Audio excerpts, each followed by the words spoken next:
하나님의 말씀 고린도후서 5장 18절에서 21절입니다. 우리 한 절씩 교독하겠습니다.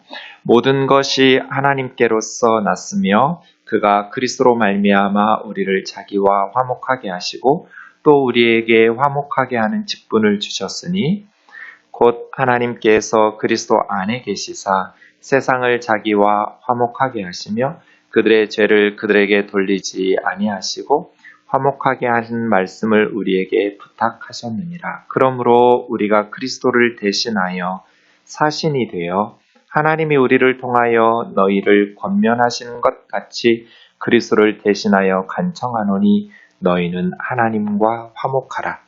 하나님이 죄를 알지도 못하신 이를 우리를 대신하여 죄로 삼으신 것은 우리로 하여금 그 안에서 하나님의 의가 되게 하려 하심이라. 아멘. 자리에 앉으셔서 기도하겠습니다. 살아계신 하나님 아버지, 오늘 또 하나님의 말씀 앞에 저희를 앉게 하여 주시니 감사합니다. 주의 생명과 진리의 말씀으로 우리의 갈급한 영혼을 먹여 주옵시고 살려 주옵소서. 미련하고 연약한 종을 주님의 손에 의지하옵고 예수님의 거룩하신 이름으로 기도하옵나이다. 아멘. 오늘부터 고린도 후서 말씀을 3주간 주일에 묵상하도록 하겠습니다.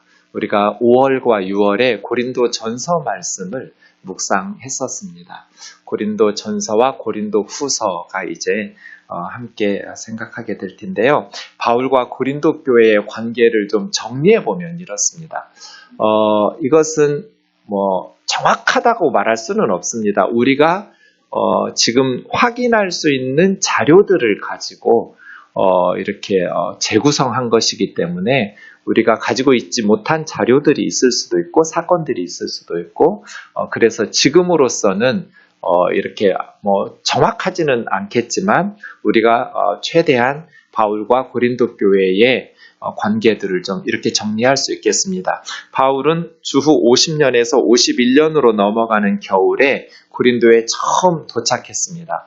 바울과 실라, 디모데, 누가 이런 바울의 선교팀이 2차 선교 여행 때 고린도에서 1년 6개월 예외적으로 좀 긴 기간 동안에 그만큼 고린도라는 항구 도시는 당시 로마 세계에서 중요한 특별히 그리스 지역 마케도니아와 아가야 지방의 아가야 지역의 수도이기도 하고요. 굉장히 중요한 교통의 요지이기도 해서 도시여서 바울의 선교팀이 심혈을 기울여서 선교 사역을 개척을 시작합니다. 그래서 브리스길라 아굴라 원래 브리스길라 아굴라는 로마에 살고 있는 유대인들인데요. 클라우디우스 황제가 로마에 사는 모든 유대인들을 추방령을 내립니다. 49년에. 그래서 로마에서 고린도로 이주해 왔던 브리스길라 아굴라 집사님 가정의 그 사업이 장막 텐트 만드는 짐승 가죽으로 그런 텐트를 만드는 사업인데 바울의 기술이 또 그런 기술이 있어서 브리스길라 아굴라 집사님 가정에 취직하면서 육체 노동으로 사역비와 선교비를 충당해가는 자비량 선교 사역으로 고린도 교회를 개척합니다. 이때가 첫 번째 방문이겠죠. 그리고 고린도전서 5장 9절에 보면 고린도전서 내에 내가 예전에 썼던 편지를 언급하고 있습니다. 우리는 이것을 분실된 첫 번째 편지로 보는데요. 첫 편지가 있었고 두 번째 편지를 고린도전서로 봅니다. 우리가 고린도전서 보았지만 고린도전서에는 고린도 교회에 많은 문제점들이 드러납니다.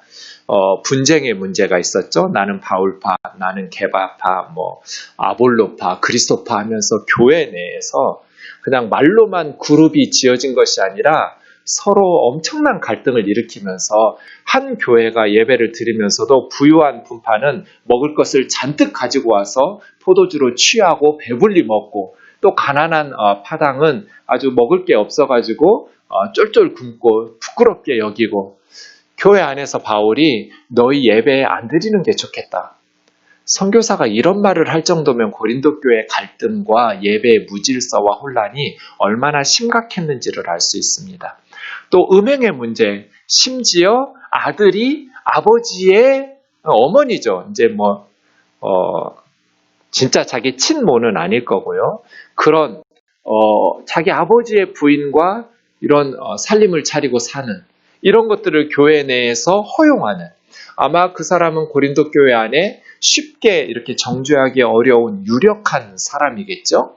뭐 이러한 것들, 그러니까 믿지 않는 자들로부터 손가락질을 받고, 또 분쟁이 얼마나 심각했는지 세상 법정까지 성도들 간에 나아가서 재판을 벌이는, 그러니까 교회가 세상의 소금과 빛의 역할을 감당하기보다는 오히려 고린도 교회는 예수님의 복음에 걸림돌이 되고 굉장히 많은 문제점들을 가지고, 이게 이제 고린도 전서에 아마 소실됐던 첫 번째 편지에도 있었겠죠. 그래서 바울은 두 번째 방문을 합니다. 이걸 이제 우리는 painful visit라고 합니다. 아주 고통스러운 방문이었습니다. 왜냐하면 고린도 교회의 문제들을 바로잡기 위해서 바울이 갔는데, 고린도 교회에서 엄청나게 모욕을 당하고 바울이 계획했던, 기도하면서 준비했던 대로 고린도 교회 문제들이 바로잡히지를 못합니다. 이 두 번째 방문을 그래서 큰 슬픔 속에 다시 에베소로 귀환할 수밖에 없는 아주 고통스러운 방문을 하게 됩니다. 그리고 나서 세 번째 편지를 디도를 편해서 이렇게 보내는데, 바울이 작정하고 쓴 편지여서 이 세 번째 편지를 우리는 혹독한 편지, 시비얼 레터라고 부릅니다. 그런 혹독한 편지가 세 번째 편지인지 뭐 더 될 수도 있지만, 이 편지를 가지고 간 디도를 만나러 바울이 마케도니아로 갑니다. 드로아 가던 길목에 항구 도시인데요. 드로아에서 복음이 정말 문이 활짝 열렸습니다. 바울의 복음 전파가 많은 열매들을 거두고 있었는데도 고린도 교회에 대한 염려와 근심 때문에 바울의 마음이 편하지를 못해서 내가 나중에 다시 와서 복음 전하겠다 하면서 사역자들을 남겨두고 바울은 바로 배 타고 유럽으로 건너가면서 빌립보로 가서 디도가 이렇게 고린도에서 올라오는 이 세 번째 편지를 가지고 고린도 교회의 문제들이 어떻게 결과들이 이루어졌는지를 소식을 디도로부터 듣게 됩니다. 그때 이 세 번째 혹독한 편지가 효과가 있어서 고린도 교회의 문제들이 바로 잡히기 시작합니다. 그래서 고린도 후서를 쓸 때는 고린도 전서하고 내용이 많이 다릅니다. 고린도 전서에는 고린도 교회 문제들이 굉장히 많이 이렇게 등장하고 있습니다. 그에 비해서 고린도 후서에는 고린도 전서에 나왔던 문제점들을 구체적으로 이렇게 내용으로 기록하기보다는 이제 문제들이 바로 잡히고 있기 때문에 좀 감사한 마음으로, 안도하는 마음으로 편지를 쓰게 됩니다. 그래서 고린도전서에서 쓸 수 없었던 문제들을, 이제 내용들을 쓰기도 합니다. 질문이 생깁니다. 사도 바울이 혼신의 힘을 다 쏟았는데도 왜 고린도 교회 문제는 쉽게 바로잡히지 않았을까요? 보세요. 바울이 방문하고 편지 쓰고, 고린도전서를 보면 저는 목회자여서 그런지 정말 막 눈물이 나요. 감정이입이 되는 거예요. 그 교회 하나를 세우기 위해서 사도 바울이 감당했던 마음고생이 느껴지기 때문이에요. 고린도 교회를, 정말 제가 바울의 가족이나 바울의 동료였다면 이제 그만하라고, 할 만큼 했다고, 그냥 고린도 교회에 그냥 포기하고, 지금 바울, 당신의 에너지를 긍정적으로 써서 선한 열매들을 맺혀야 될 교회들이 얼마나 많은데 이런 사역하고 거기는 좀 주님께 맡기라고, 좀 관심을 끊으라고, 사도가 살아야 교회들이 살지 않겠느냐고 이렇게 말했을 것 같아요. 그런데 바울은 고린도 교회를 포기를 못해요. 그렇게 모욕을 당하고 그렇게 마음고생을 하면서도 고린도 교회를 끝까지 참아가면서 고린도 교회를 결국은 바로 잡죠. 그 한마디 한마디 바울의 편지들을 보면 정말 가슴 아파요. 정말 이런 사람이 있을까? 예수님 닮은 사람이구나. 예수님이 우리를 포기하지 못하셔서 소망 없는 인간들, 그 죄에 너무나 쉽게 굴복하고 배반하는 우리들을 끝까지 끝까지 사랑하시는 예수님의 사랑을 안 사람이구나. 왜 사도 바울이 혼신의 힘을 다해서 노력을 하고 힘을 쏟았는데도 고린도 교회 문제가 해결되지 않았냐면요. 고린도 교회 성도들이 바울의 진정성을 의심했기 때문이에요.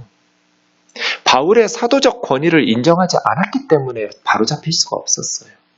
왜 그랬냐면 거짓 선생들의 중상모략에 고린도 성도들 중에 무리들이, 특히 유력한 자들이 넘어가 버렸어요. 이렇게 바울이 기도하면서 직접 방문하고 편지 쓰고 간곡하게 그렇게 권면하는데도 고린도 교회 문제가 시정되지 않았어요.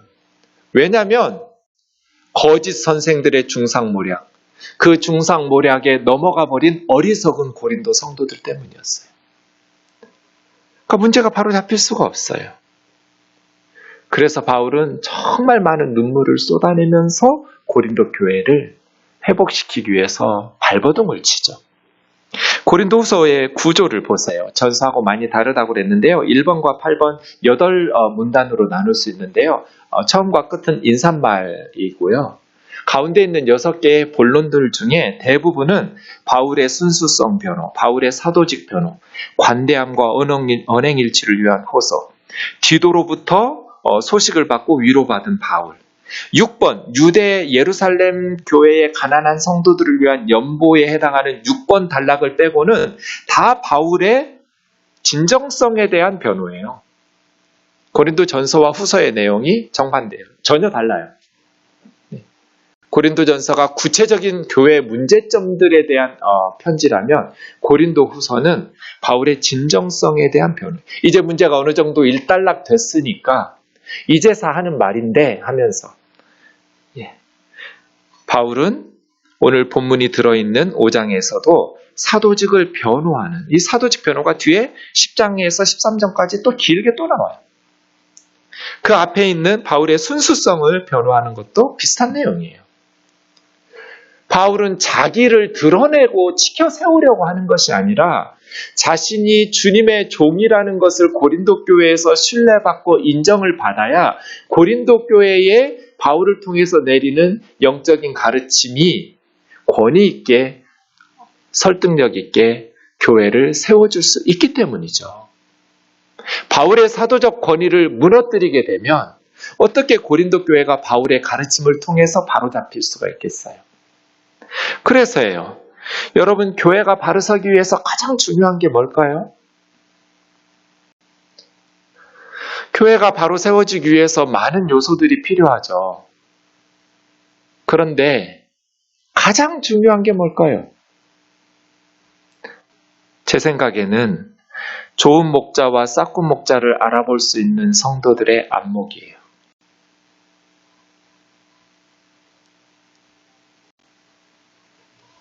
올바른 목회자가 없이 올바른 교회가 가능해요?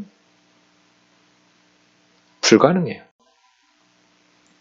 올바른 지도자 없이 올바른 공동체가 가능해요? 불가능해요. 특히 교회는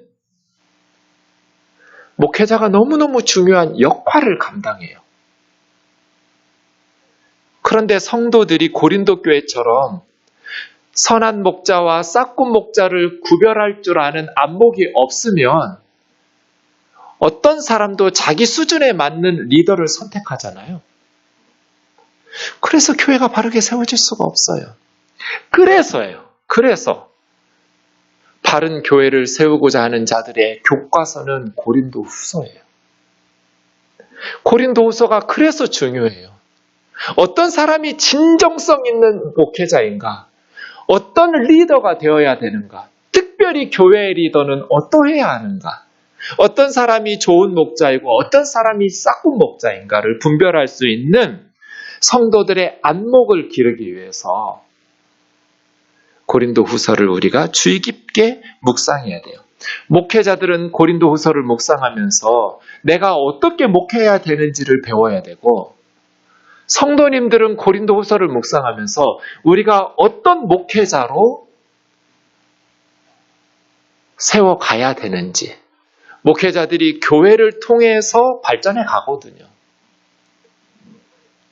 그렇기 때문에 고린도후서는 특별히 요즘 우리 한국 교회에 너무너무 중요한 성경이 아닐까? 성경이 다 중요하지만 특별히 이런 관점에서 바른 교회로의 회복이 없이 한국 교회 회복이 불가능할 텐데 바른 교회 회복을 위해서 전제되어야 될 것이 바른 목회자라면 고린도후서야말로 지금 한국 교회가 그 어떤 성경보다 관심 있게 묵상하면서 연구해야 될 성경이 아닐까 하는 생각을 해봅니다. 고린도전서 9장 11절에서 15절 보겠습니다. 우리가 너희에게 신령한 것을 뿌렸은즉 너희의 육적인 것을 거두기로 과다 하겠느냐. 바울의 선교팀이 맨 처음 고린도 교회를 개척했어요. 신령한 복음을 뿌렸죠. 정말 고생이 많았어요. 그런데 고린도 교회로부터 어떤 재정적인 도움이나 세상적인 후원을 받는 것을 과하다고 말할 수 있겠느냐. 다른 이들도 이건 이제 바울의 선교팀이 떠난 후에 다른 복음을 가르치고 전하는 이들이겠죠. 게바나 아볼로나 많은 사역자들이 고린도 교회에 방문해서 영적인 교훈을 주었겠죠. 다른 이들도 너희에게 이런 권리를 가졌거든. 이건 뭐예요? 바울의 선교팀은 자비량으로 했지만 그 다음에 왔던 사역자들은 고린도 교회로부터 사례비를 받은 거죠. 사역비를, 선교 후원비를 받았어요. 다른 이들이 받는 게 악한 게 아니죠. 어찌 보면 당연한 거죠. 사역자들이 교회로부터 후원을 받는 것이. 하물며 우리일까 보냐. 우리가 너희로부터 육적인 것들을 재정적인 후원을 받는 것이 다른 사역자들도 가능하다면 우리는 더더군다나 그런 권리가 없냔 말이에요. 우리가 개척한 교회인데. 하지만 우리는 이 권리를 쓰지 않았다. 범사에 참았다. 참다라는 것은 뭐예요? 바울이 그리고 그의 선교팀이 정말 많은 수고와 고생을 하면서 자비량했다는 거예요. 고린도 교회에서 후원해 주는 만큼 브리스길라 아굴라 집에서 일 안 해도 돼요.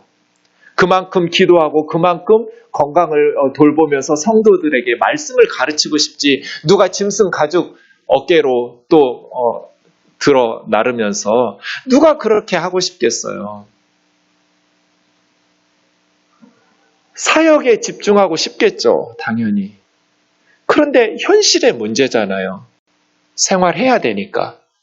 그래서 정말 바울의 선교팀은 수고를 많이 하면서 교회를 세웠거든요. 그 권리를 쓰지 않은 이유가 뭐예요? 그리스도의 복음에 아무 장애가 없게 하려고. 당시에는 철학자들이, 지식인들이 도시마다 다니면서 자기가 가지고 있는 학문과 철학과 지식을 가르치면서 많은 경제적인 이득을 취했거든요. 아무것도 모르는 고린도 사람들이 새로운 사람들이 왔대. 고린도에 와서 하나 만든 모양인데 가르치고 있나 봐.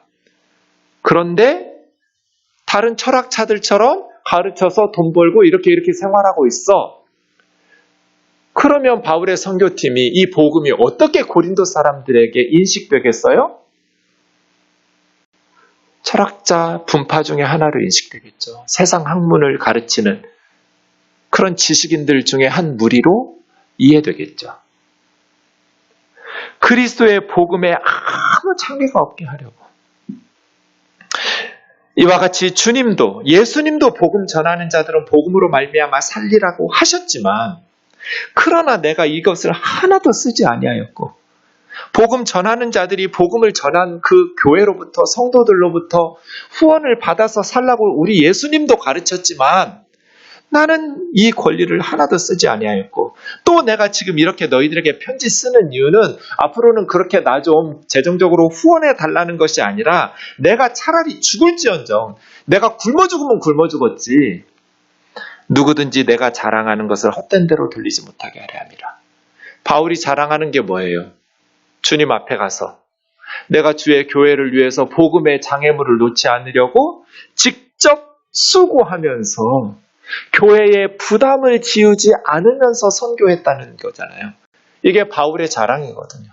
주님 앞에 갔을 때 주님이 나에게 잘했다고 착하고 충성된 종이라고 할 수 있는 여러분, 싹군 목자는 악한 목자는 아니에요. 싹군 목자가 악해요? 뭐 도둑질을 했어요? 강도짓을 했어요? 당연히 상식적이죠. 내가 수고한 만큼 싹을 받는 게 악한 건 아니잖아요. 양이 오는데 내가 맹수들한테 사자나 호랑이나 곰하고 싸우다가 죽는 게 여러분 자녀가 목자 하루에 일당 15만 원 받기로 하고 목동으로 나갔는데 맹수가 올 때 그 맹수한테서 양떼 지키겠다고 싸우겠다고 하면 여러분 아들이나 딸에게 그렇게 하라고 허락하시겠어요? 버리고 달아나는 게 당연한 거죠.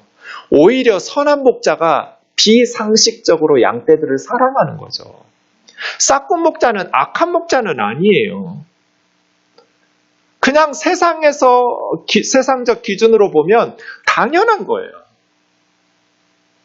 목사도 생활해야 되는데, 선교사도 생활해야 되는데, 영적인 것으로 신령한 것으로 뿌리면서 재정적인 후원을 받아서 생활하는 것이 그게 악해요? 당연한 거죠. 싹군 목자는 악한 목자가 아니에요. 일하고 나서 자기의 몫을 받는 것은 당연한 거예요. 그런데 바울 보세요. 그리스도의 복음에 걸림돌이 될까봐, 안 믿는 사람들이 교회를 욕할까봐, 예수 그리스도의 십자가의 복음을 오해할까봐, 목회자들을 종교 사업하는 사업가로 여기면서 교회에서 목회자들이 전하는 메시지를 종교적 상품으로 여길까봐, 그것으로 장사한다고 생각할까봐, 그래서 귀를 닫아버릴까봐 그 권리를 쓰지 않았다는 거잖아요. 예수님의 지침조차도 사양한 거잖아요, 바울은. 예수님도 말씀하시고 당연하다고 여겼던 것들을 교회를 위해서, 교회의 부담을 지우지 않기 위해서 내가 차라리 죽을지언정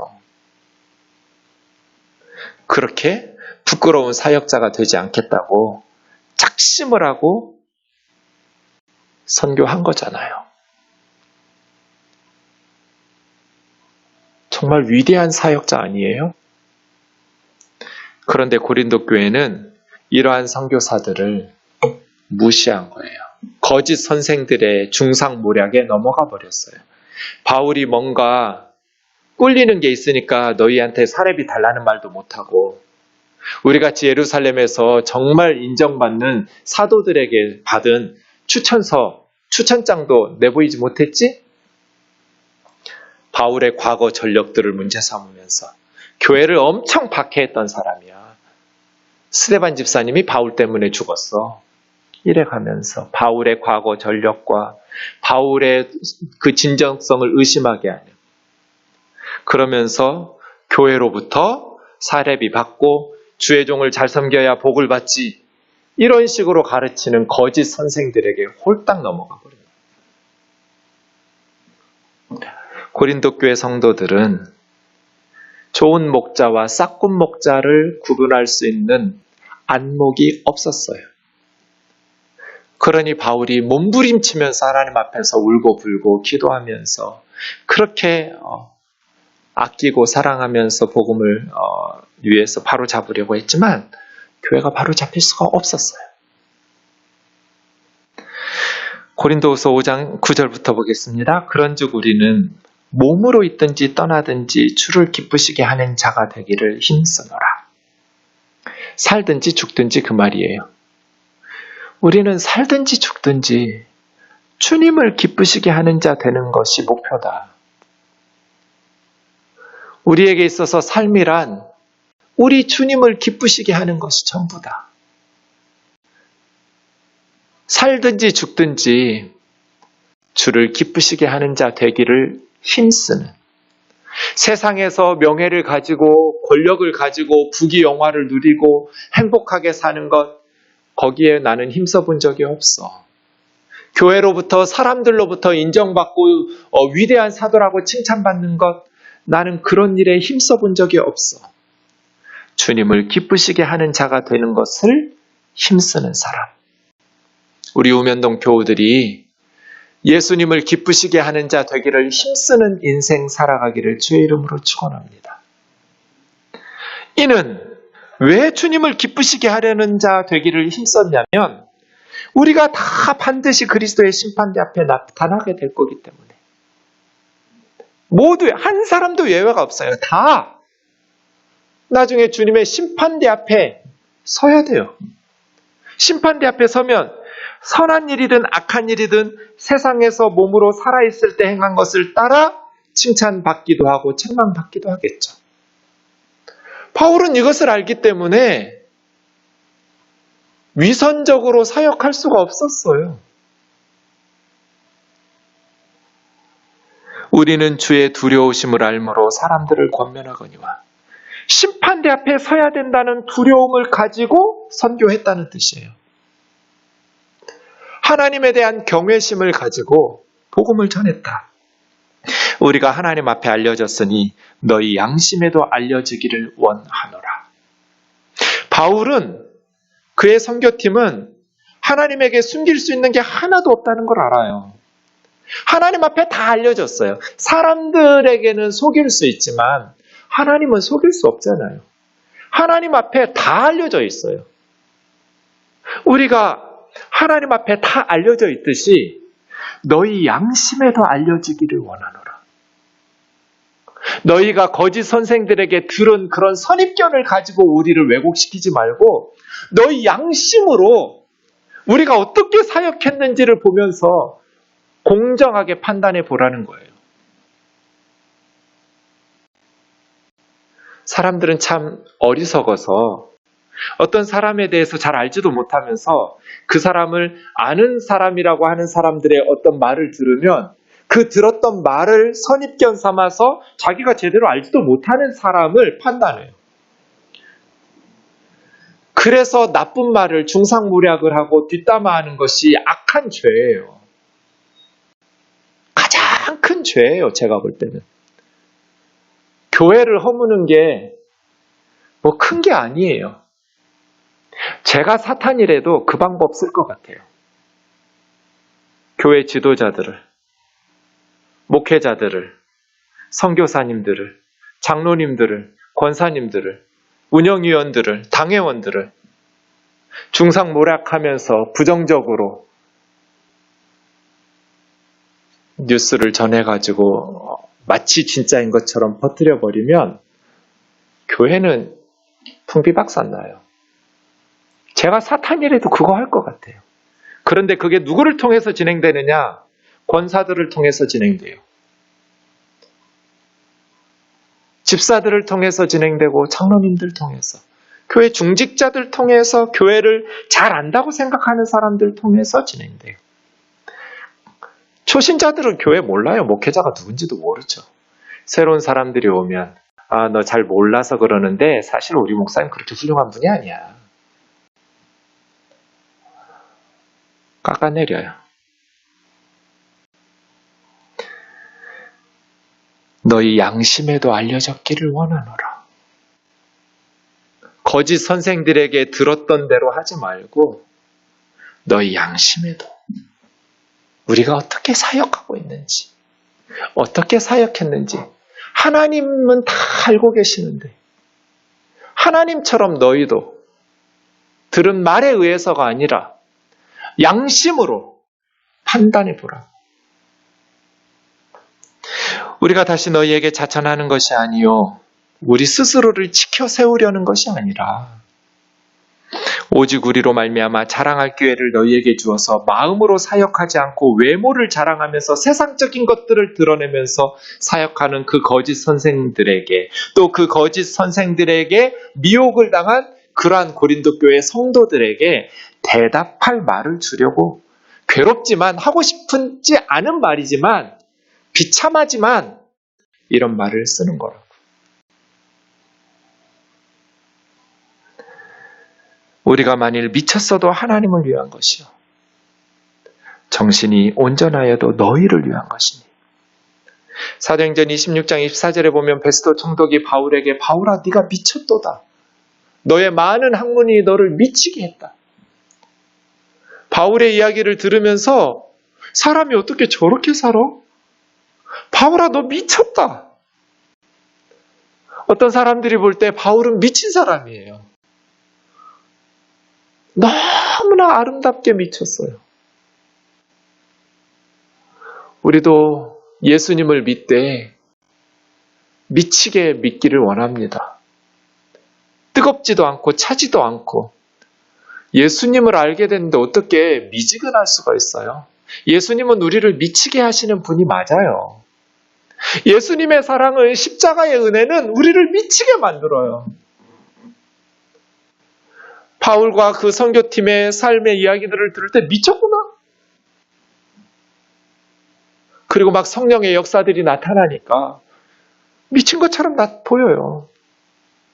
하지만 우리가 미쳤어도 하나님을 위했고, 바울이 정신이 온전하여도 너희를, 여기서 빠진 건 뭐예요? 자기는 빠졌어요. 바울은 자기를 위해서 산 적이 없어요. 우리는 우리의 이익을 도모한 적이 없다. 미쳤어도 하나님을 위해서고 정신이 온전해도 교회를 위해서다. 바울은 오로지 하나님과 교회밖에 없었어요. 하나님과 교회를 위해서 자신들의 모든 것을 쏟아부었어요. 자기의 이익을 도모한 적이 없단 말이에요. 이게 진짜 예수님의 십자가의 뒤를 따르는 선한 목자죠. 그리스도의 사랑이 우리를 강권하시는도다. 강권이라는 단어가 신에코인데요. 에코는 소유하다거든요. 신은 함께. 함께 소유하다. 그래서 이것은 붙잡다, 포유하다, 결합시키다. 그리스도의 사랑이 우리의 영혼에 달라붙은 거예요. 우리는 그리스도의 사랑에 포위됐어요. 그래서 막 꽉 조이면 답답할 만큼, 그래서 아파가다라는 뜻도 있어요. 신에코. 그리스도의 사랑이 우리를 둘러쌌어요. 그리스도의 사랑이 우리를 포위해서 놔주지를 않아요. 이 예수님의 사랑 때문이에요. 무슨 부귀영화를 누리고 후대의 존경을 받고 이러리라고 바울은 상상도 하지 않았어요. 위대한 선교사라고 위대한 사역자라고 그런 명예욕에 빠진 적도 없어요. 바울은 그리스도의 사랑에 포위된 사람이에요. 십자가의 사랑, 나 같은 죄인을 사랑하신, 죄인의 괴수인 교회를 잔멸하려고 미쳐 날뛰던 나를 다메섹 도상에서 만나주시고 나 같은 사람에게 이방인의 사도로 복음 전하는 자로 불러주신 그 그리스도의 사랑이 우리를 애워싸고 있기 때문에, 그 그리스도의 사랑은 뭐예요? 우리가 생각하건대 한 사람이 모든 사람을 대신하여 죽었은즉 모든 사람이 죽은 것이라. 한 사람은 누구예요? 예수님이죠. 예수님이 모든 사람을 대신해서 죽었어요. 그럼 이건 무슨 뜻이에요? 우리가 죽었다는 거예요. 저와 여러분은 십자가에서 죽었어요. 예수님이 우리 대신 죽으실 때 우리도 같이 죽은 거예요. 내가 그리스도와 함께 십자가에 못 박혔나니. 이건 하나님 앞에서 어떤 의미냐면 우리의 모든 죄값을 치러냈다는 거예요. 기독교의 복음은 죄가 없어서 천국 간다가 아니라 남들보다 착한 일을 많이 하고 선해서 천국 가는 것이 아니라 죄인이다예요. 너희는 죄인인데 너희 죄값은 이미 지불됐다는 거예요. 여러분, 과속 스티커가 날라왔어요. 그럼 불안하죠. 벌금을 내야 되니까. 벌금 내기 전에는 불안해요. 벌금 냈어요. 벌금 낸 후에도 불안한 사람이 있어요? 없어요. 벌금 다 냈으니까 평안해요. 걱정할 필요가 없어요. 잘못한 것 인정하고 벌금 냈으면 끝이죠. 우리는 죽었어요. 죄가 없어서 우리는 이렇게 불안하게 죽지 않아요. 죽음에 대해서 혹시 하면서 불안할 필요가 없어요. 죄인인 것 인정. 내가 죄가 부족해서 남들보다 착해서가 아니라 나는 죄인. 그런데 내 죄값을 이미 치렀어요. 이게 기독교의 복음이에요. 한 사람이 모든 사람을 대신하여 죽었은즉 모든 사람이 죽은 것이라. 우리는 죽었어요. 십자가에서 예수님과 함께 죽었단 말이에요. 하나님의 형벌을 받았어요. 죄값을 이미 치렀어요. 그럼 이제 우리 어떻게 살까요? 15절이죠. 그가 모든 사람을 대신하여 죽으심은 살아있는 자들로 하여금 다시는 그들 자신을 위하여 살지 않고 오직 그들을 대신하여 죽었다가 다시 살아나신 이를 위하여 살게 하려 하심이라. 예수님이 우리 위해서 죽었구나, 아멘 하고 끝이 아니에요. 주님께서 우리를 위해서 죽으신 이유는 우리가 이제는 우리 자신 위해서 이기적으로 살지 말고 우리를 위해서 대신 죽으셨다가 살아나신 예수님을 위해서 사는 삶으로 살게 하시려고 죽으신 거예요. 예수님이 십자가에서 죽고 다시 살아나셨듯이 그리스도인들도 예수님과 함께 옛사람은 십자가에서 죽고 부활하신 주님과 함께 연합해서 새 사람으로 살아나요. 그럼 이제 우리는 어떻게 살아야겠어요? 옛사람처럼 이기적인 욕심을 위해서 그렇게 사는 자가 아니라 하나님을 위해서 하나님 기쁘시게 하는 삶으로 새 사람이 되는 거죠. 어떻게 새 사람이 될 수 있을까요? 16절, 17절이에요. 그러므로 이 말은 이제 새 사람이 되어서 그리스도를 위해서 살아야 되기 때문에 이제부터는 어떤 사람도 육신을 따라 알지 아니라. 새 사람이 되었다라는 건 뭐예요? 안 다니던 교회 나와서 예배드리고 그 정도가 아니에요. 당연히 예배도 드리지만 사람을 바라보는 관점이 달라지는 거예요. 그게 새 사람이에요. 어떤 사람도 세상적인 기준으로 그 사람의 학벌이나 사회적 지위나 직업이나 부귀 영화나 인종이나 신분이나 성별이나 외모나 이게 다 육적인 거예요. 어떤 사람도 육신을 따라서 알지 아니하노라. 육신적으로 사람들을 평가하지 않는 거예요. 예전에는 예수님도 육신적인 관점으로 바울은 보았었던 적이 있었어요. 육신적으로 볼 때 예수님은 흠모할 만한 아름다운 것이 없는 분이에요. 그래서 메시아라고 생각도 안 했어요. 그러니까 박해했죠. 세상적인 관점 때문에, 세상적인 기준 때문에 예수님도 몰라보았던 자기의 과거를 고백하면서 그러나 이제는 더 이상 그렇게 육신적인 관점으로 어느 누구도 바라보지 않는다. 예수 그리스도 안에서 복음으로 거듭나고 보니 세상이 달라졌어요. 사실은 예수님을 알기 전이나 안 후나 세상은 그대로인데 내가 달라진 거죠. 복음 안에서 바라보니까 놀랍게도 세상이 달라져 버렸어요. 사람들을 바라보는 관점이 이게 새 사람의 모습이에요. 세상을 바라보는 생각, 가치관이 달라져 버렸어요. 물이 포도주로 변했듯이 옛사람은 죽었고요. 옛사람의 특징이 뭐예요? 육신을 따라서 산 거예요. 세상적인 기준으로 살아간 거예요. 그런데 이제 그것이 배설물처럼 여겨졌어요.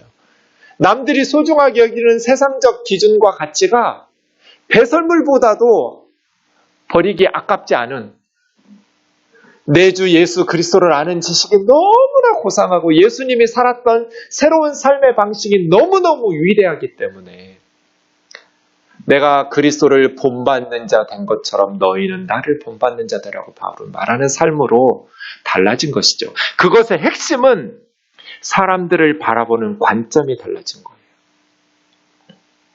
우리나라는 10대 후반, 20대 초반에 한번 보았던 시험으로 평생 그 사람의 꼬리표처럼 평가해요. 무슨 대학 출신인지. 이게 옳아요? 이런 나라는 망해야죠.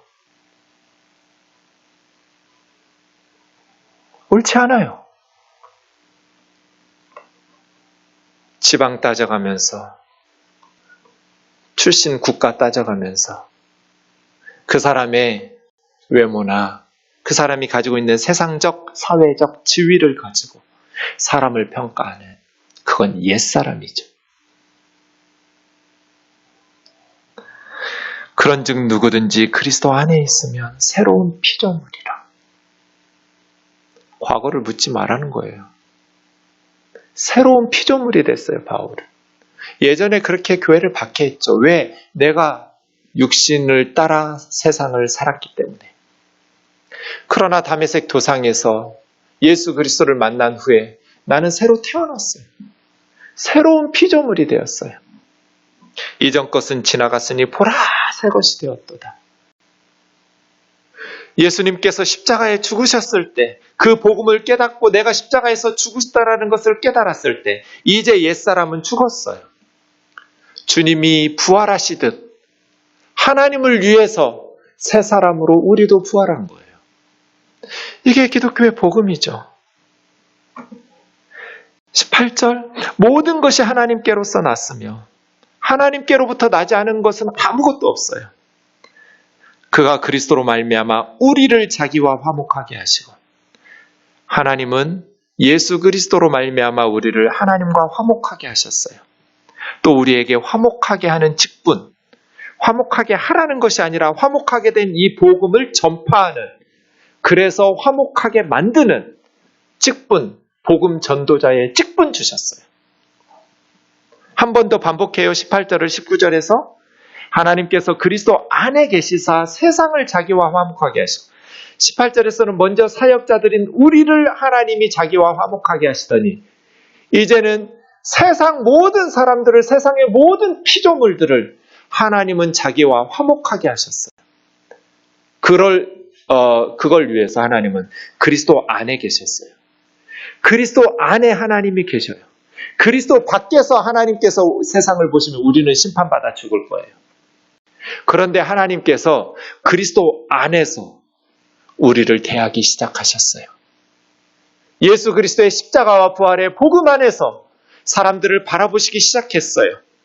그래서 세상 모든 사람들을 자기와 화목하게 하시려고 하나님께서 그들의 죄를 그들에게 돌리지 않으셨어요. 세상 모든 사람들의 죄를, 세상 사람들이 받아 마땅한 죄를 그들에게 돌리지 않으시고 화목하게 하는 말씀, 이 복음을 우리에게 전해달라고 부탁하셨어요. 놀라운 말이에요. 하나님께서 세상을 자기와 화목하게 하시기를 기뻐하지 않으셨다면 우리는 절망이에요. 그런데 하나님께서는 온 세상 사람들을 자기와 화해하기를 원하시고 그것을 기뻐하셨어요.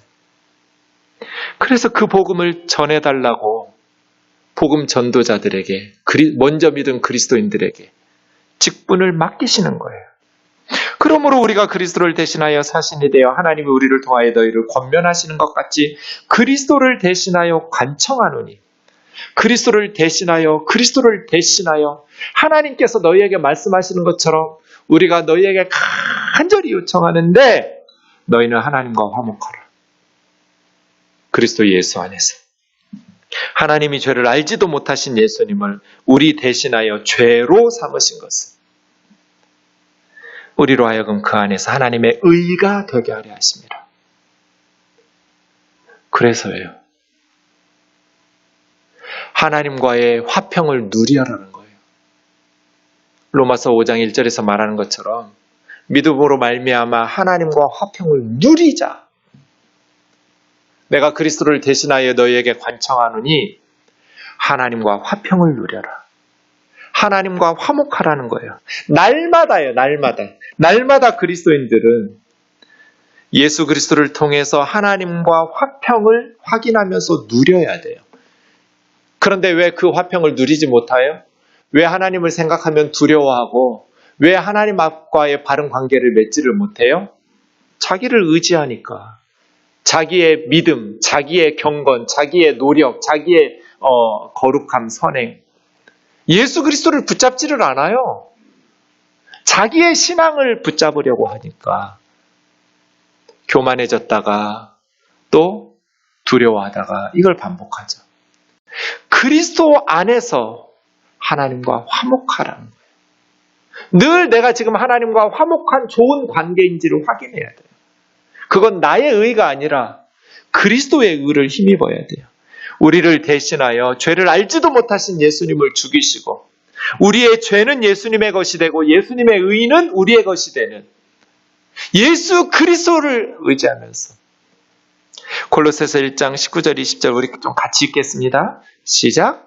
하나님께서는 모든 충만으로 예수 안에 거하게 하시고 그의 십자가의 피로 화평을 이루사 만물 곧 땅에 있는 것들이나 하늘에 있는 것들이 그로 말미암아 자기와 화목하게 되기를 기뻐하심이라.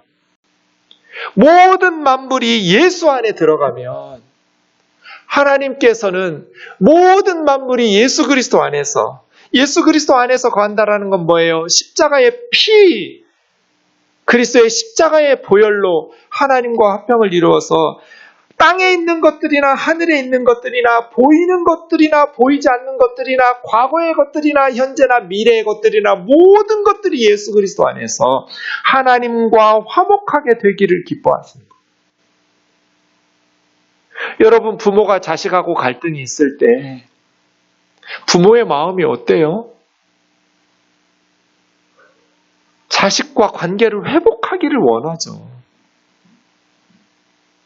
이를 위해서 하나님께서는 그의 아들 예수 그리스도를 십자가에 내어주신, 십자가에 아낌없이 내어주신 하나님의 아들.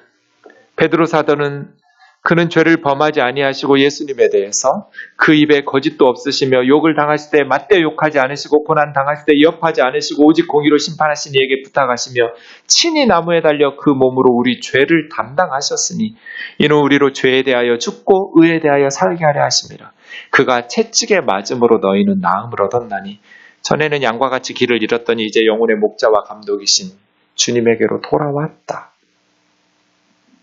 죄를 알지도 못하신 예수님을 죄로 삼으셨어요. 죄인인 우리를 대신하게 하시려고. 그래서 우리가 하나님의 의가 되었어요. 우리의 죄는 그리스도의 것이 되었고 그리스도의 의는 우리의 것이 되었어요. 이게 기독교의 핵심이에요. 그래서요, 로마서 8장 1, 2절이죠. 그리스도 예수 안에 있는 자에게는 결코 정죄함이 없나니. 그리스도 예수를 믿는 자들에게는, 그리스도 예수 안에 있는 자들에게는 결코 유죄 판결을 받지 않아요. 그리스도와 예수 안에 있는 생명을 주시는 성령의 법이 죄와 사망의 법에서 우리를 해방시켰어. 여러분, 현대인들의 문제가 뭐예요? 제가 리처드 도킨스 얘기를 자주 하는 것은 이 사람이 지금 가장 영향력 있는 안티 크리스찬이기 때문이에요. 반기독교적인 세력을 주도하고 있는 지성인이기 때문이에요. 만들어진 신에 보면 리처드 도킨스는 기독교는 압도적으로 죄에 중점을 둔다. 당신의 삶을 지배하는 것이 얼마나 고약하고 하찮은 선입견인가. 기독교는 압도적으로 죄에 중점을 두는데 이 죄는 얼마나 고약하고 하찮은 선입견을 심어주는. 예, 죄가 고약한 건 맞는데요. 하찮은 거 아니에요. 인류 역사가 왜 계속 불행한 역사를 반복하고 있을까요? 인간이 죄를 소홀히 취급하면서 하찮은 선입견이라고 생각하기 때문이에요. 지상 낙원을 건설하려는 인간의 죄성을 간과하면서 지상 낙원을 건설하려는 재앙적인 시도들을 계속해왔어요. 5천만 명 이상을 죽이고 공산주의 혁명을 일으켰어요. 공산주의자들이 꿈꾸었던 세상은 어떤 거예요? 평등한 세상. 인민이 행복한 세상. 억압과 착취가 없는 얼마나 좋은 이상이에요. 그들의 착각은 뭐예요? 인간의 죄성을 소홀하게 하찮게 여겼다는 거예요. 수천만 명을 죽였지만 더 큰 비극과 가난으로 몰아넣었어요. 인간의 죄성을 하찮게 여기기 때문에. 지금 현대인들은 뭐가 달라요? 계속해서 죄를 간과하고 있기 때문에. 그러나 여러분, 참된 기쁨과 행복과 참된 희망과 참된 평화를 앗아가는 게 죄 아닌가요? 우리가 지식이 모자라서 불행한가요? 죄 때문이잖아요. 가정을 불행하게 만드는 게 죄 때문이고 개인의 인생과 가정과 교회와 국가의 참된 기쁨과 행복과 평화를 빼앗아가는 건 죄 때문이잖아요. 하나님이 만드신 이 자연과 이 지구가 불행한 게 아니잖아요. 뭐가 모자란 게 아니에요. 얼마나 아름다운 세상을 우리에게 주셨어요, 하나님이. 얼마나 좋은 것들을 우리에게 주셨어요. 그런데 인간의 죄 때문에 이 세상을 망쳐놓고 있잖아요. 그런데 현대인들은 기독교는 죄에 집중한다. 죄에 중점을 두기 때문에 아니요. 죄는 하찮은 게 아니에요. 가벼운 선입견이 아니에요. 죄 문제를 해결하지 않고는 참된 기쁨은 없어요. 값진 인생도 불가능하죠. 죄 문제를 해결하지 않고는 참된 평화도 희망도 행복도 불가능해요. 그렇지 않나요? 그래서 하나님의 은혜로 죄를 해결하는 소식이 이 인류 역사의 가장 중요한 기독교의 핵심 메시지예요. 우리는 죄를 가볍게 여기고 하찮게 여기지 않아요. 조금만 노력하면 천국에 갈 수 있다고 생각하지 않아요. 모든 사람이 죄를 범하였음에 하나님의 영광에 이르지 못한다고 우리는 믿어요. 그 죄인들을 위해서 십자가에 벌거벗고 오르신 예수 그리스도. 그분의 사랑을, 그 하나님의 은혜를 받은 우리들은 이제 과거처럼 살 수가 없게 되었어요. 18절에서 20절 반복하고 마치겠습니다. 모든 것이 하나님께로서 났으며 그가 그리스도로 말미암아 우리를 자기와 화목하게 하시고 또 우리에게 화목하게 하는 직분을 주셨으니 곧 하나님께서 그리스도 안에 계시사 세상을 자기와 화목하게 하시며 그들의 죄를 그들에게 돌리지 아니하시고 화목하게 하는 말씀을 우리에게 부탁하셨느니라. 그러므로 우리가 그리스도를 대신하여 사신이 되어 하나님이 우리를 통하여 너희를 권면하시는 것 같이 그리스도를 대신하여 간청하노니 너희는 하나님과 화목하라. 이것이 우리에게 주신 하나님의 부탁의 말씀이에요. 우리도 바울의 선교팀처럼 온 세상 사람들에게 이 18절에서 20절의 말씀을 전해주는 너희는 하나님과 화목하라고. 우리 부모 형제에게, 자녀들에게, 이 땅의 모든 친구들과 지인들에게 하나님과 화목하라고. 하나님과 화목하라고. 우리에게 부탁하신 전도인의 사명을 잘 감당할 수 있기를 주의 이름으로 축원합니다. 이 복음을 바울이 깨닫고 그리스도의 사랑이 그를 포위하고 에워쌌기 때문에 바울은 다른 삶을 살 수가 없었어요. 하나님과 교회를 위한 삶만 살 수밖에 없었어요. 이기적으로 살 수가 없었어요.